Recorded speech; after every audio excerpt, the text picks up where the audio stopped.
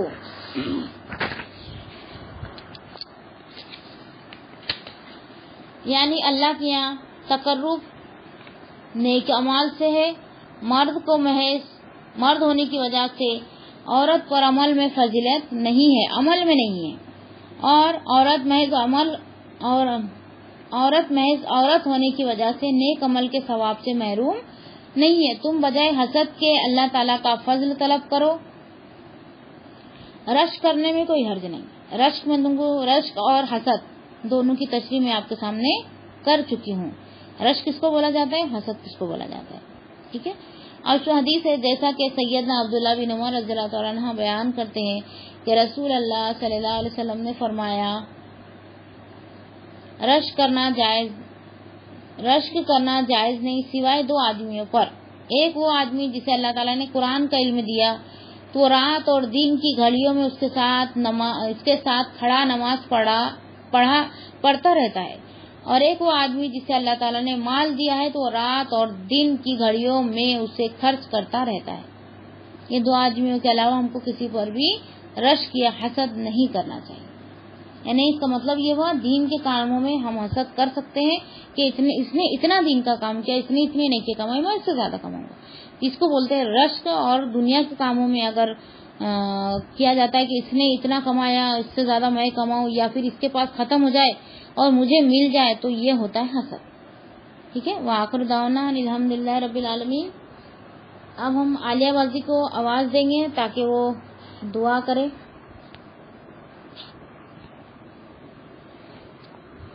السلام علیکم ورحمۃ اللہ وبرکاتہ۔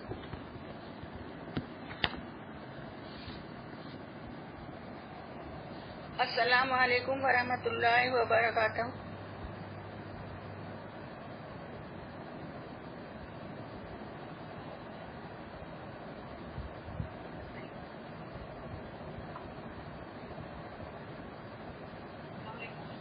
السلام علیکم۔ وعلیکم السلام ورحمۃ اللہ وبرکاتہ۔ السلام علیکم ورحمۃ اللہ وبرکاتہ۔ بازی آواز آ رہی ہے، آپ شروع کرو۔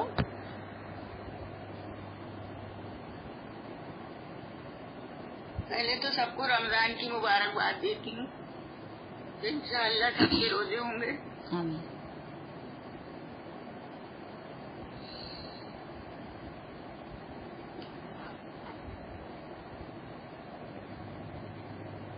اعوذ باللہ من الشیطان الرجیم، بسم اللہ الرحمن الرحیم۔ اللہم صلی علی محمد وعلی آل محمد کما صلیت علی ابراہیم وعلی آل ابراہیم انک حمید مجید۔ اللہم بارک علی محمد وعلی آل محمد کما بارکت علی ابراہیم وعلی آل ابراہیم انک حمید مجید۔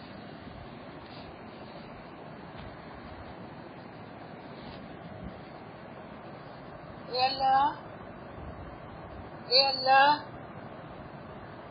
اللہ مالک مولا،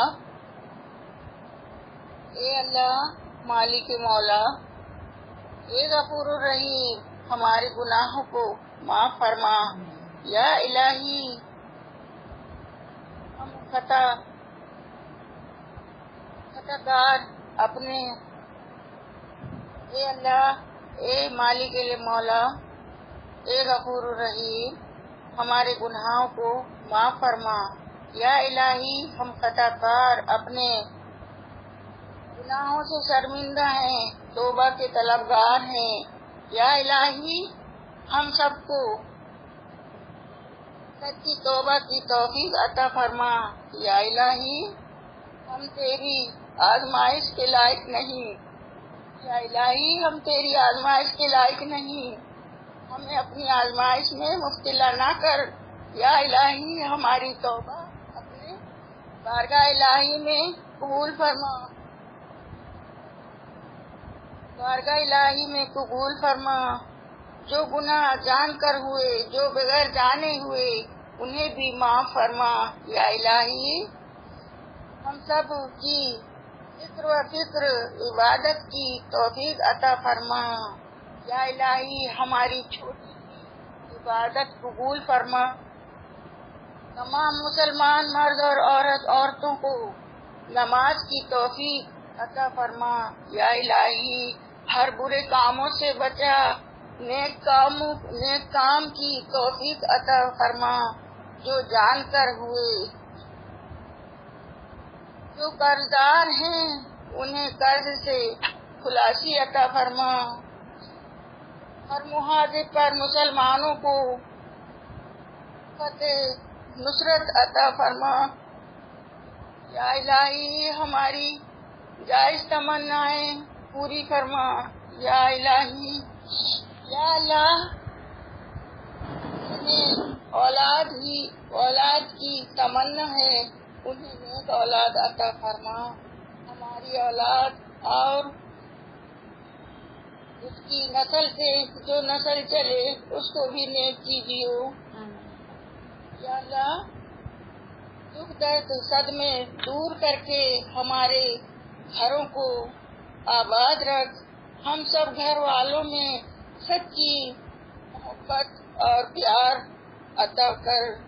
تمام امت کو ایمان اور کلمے کی موت عطا فرما۔ یا اللہ تمام امت کو دونوں ایمان میں ثابت قدم رکھنا۔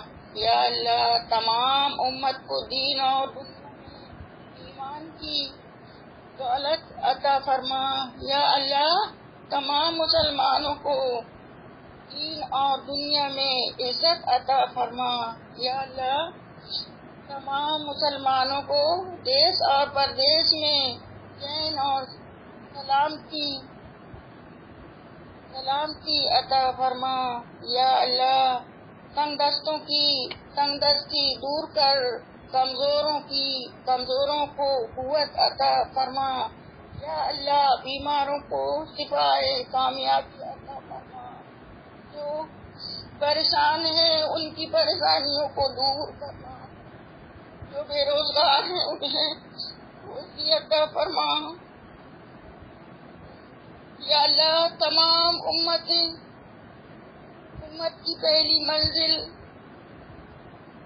قبر کو آسان کر دینا۔ یا اللہ تمام امت کو منکر نکیر کے سوالات آسان کرنا۔ یا اللہ تمام امت کو قرض کے بوجھ قبر کے عذاب سے محفوظ رکھنا۔ یا اللہ تمام امت کو دوزخ کے عذاب سے بچا لینا۔ یا اللہ ہمارے بزرگوں کی مغفرت فرما، جزائے گاہ تک ان کی قبر کو دوزخ کے عذاب سے بچا لینا۔ یا اللہ ہمارے بزرگوں کی مغفرت فرما، جزائے گاہ تک ان کی قبر خشاد فرما۔ یا اللہ جنت الفردوس کے بلند درجات عطا فرما۔ آمین ثم آمین۔ تیرے کل مسلمان بندوں کو پیارے نبی کی شفاعت نصیب کرنا. یا اللہ تمام امت کو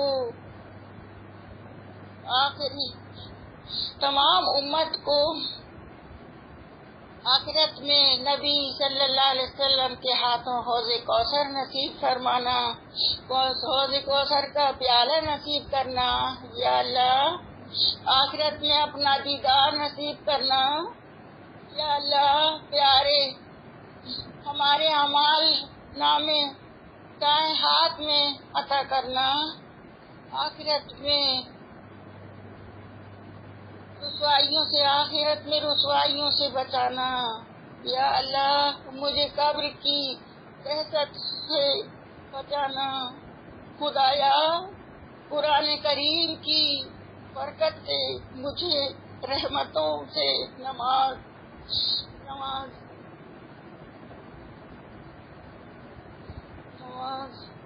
یا اللہ قرآن کریم کو ہمارے واسطے رہنما, نور, ہدایت, رحمت بنا دے. یا الہی اس میں جو ہم بھول گئے ہو وہ ہم کو یاد دلا دے, اور جو اس میں یا الہی اس میں جو ہم بھول گئے ہوں ہم کو یاد دلا دے, اور جو اس میں سے نہیں جانتے وہ ہمیں سکھا دے. اور سب روز کے وقت ہم سب کو اس کی تلاوت نصیب فرما. سب روز ہم کو اس کی تلاوت نصیب فرمائے.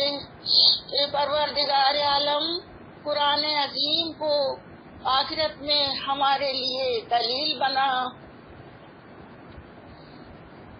یا اللہ دنیا کی تمام مشکلات کو دور کر دیجیے.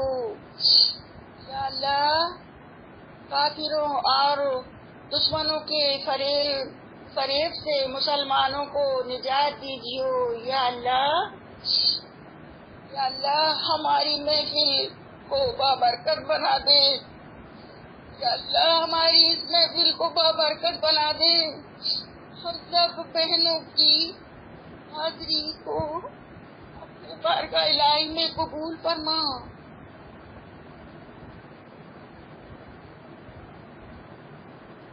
یا اللہ ہم سب میں عمل کرنے کی توفیق عطا فرما. یا اللہ ہماری یہ دعائیں اپنے بارگاہ الہی میں حضور صلی اللہ علیہ وسلم صدقے میں قبول فرما. آمین ثم آمین. سبحان ربک رب العزت عما یصفون وسلام علی المرسلین والحمد للہ رب العالمین. آخر میں دعا سبحان اللہ وبحمدہ سبحان اللہ وبحمدک اشہد ان لا الہ الا انت استغفرک واتوب الیک.